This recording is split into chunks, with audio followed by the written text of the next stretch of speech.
Welcome to my definition of ambition, regardless of any economic position. From hours of no light switching to kids who are brilliant but can't afford an admission. A country where many think that all hope is gone. Clearly, you don't know my Pakistan. 1947, the freedom fighters sacrificed their families just to establish, where many questioned the outcome behind Jinnah's madness and underestimated Iqbal's views, took them as average. Fact is, this was more than a new country on the atlas. People stood up for what they believed in and practiced. Then how come these are the same people you tend to blacklist, generalizing Pakistanis for one's tactics? Let me take you to a place beyond your perception, because what they show you is beyond deception. Let's make a few corrections, right? Pakistan, what do I see in its reflection? I see love and affection, respect and protection, a bond in depth and connection. I see a culture that celebrates hospitality, doesn't consider guests as a formality, teaches to keep a positive mentality, and encourages you to make your dream a reality. And I know this isn't the image that you have drawn simply because you don't know my Pakistan.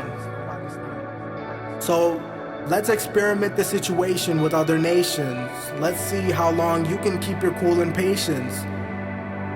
Imagine losing light and energy several times a day.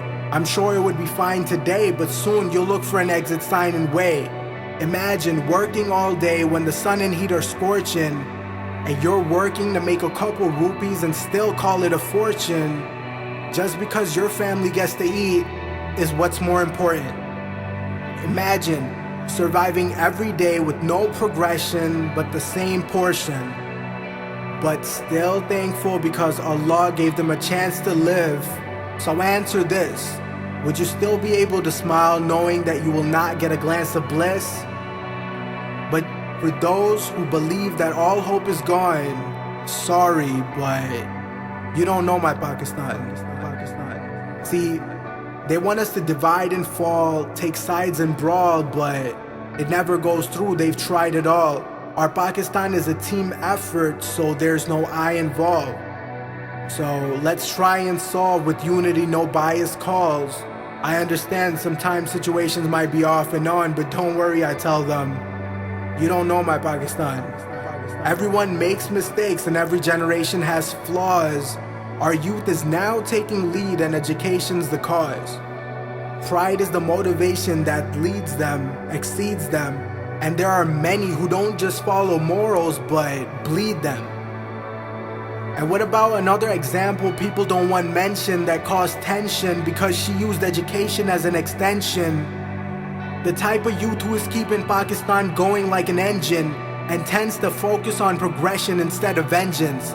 But they don't want Pakistan to go far, so they tend to sentence her because she's a friend of independence. And I heard them talk like after that gunshot to the head, I could swear Malala was gone. And I just thought to myself, that's because you don't know my Pakistan. Muhammad Ali Jinnah, Allama Iqbal, Amir Khan, Arfa Kareem, Abdul Sattari, the Imran Khan. If you don't know the above, then you don't know my Pakistan. Go and visit. There's a lot of people who are in pain but never grieving, who are done wrong by politicians but never wish to get even, leaving it up to Allah, because one thing Pakistanis are good at is believing. Why are my people so loyal to Pakistan? Love and respect is the only reason. I'm not preaching, but the experience is moving, soul reaching. For each and every one from any region, speaking the common language of humanity and love that settles deep in your heart, and you'll realize that the love Pakistan has to offer, it can't be beaten. Try to understand the message and what my country promotes and is teaching. This is from the common man to the hardworking Kisan. If you haven't understood them, then you don't know my Pakistan. Only if you could feel the emotion attached with devotion intact, it would stop you in your every motion and track. So let's all draw a more positive illustration. It's true we're going through a time of frustration. But we'll pull through this time just like past situations, because one thing Pakistan has held on to this far is patience. We'll rise once again in memory of those who have fallen, recreate Jinnah's dream, a new start is now calling. Let's prove the naysayers wrong and unite to build a stronger Pakistan where there's more life than killed. There will be obstacles in our path to achieve. We'll surely overcome. All I ask is to believe. There will be better days than the ones that I've gone. If you don't believe me, then you don't know my Pakistan.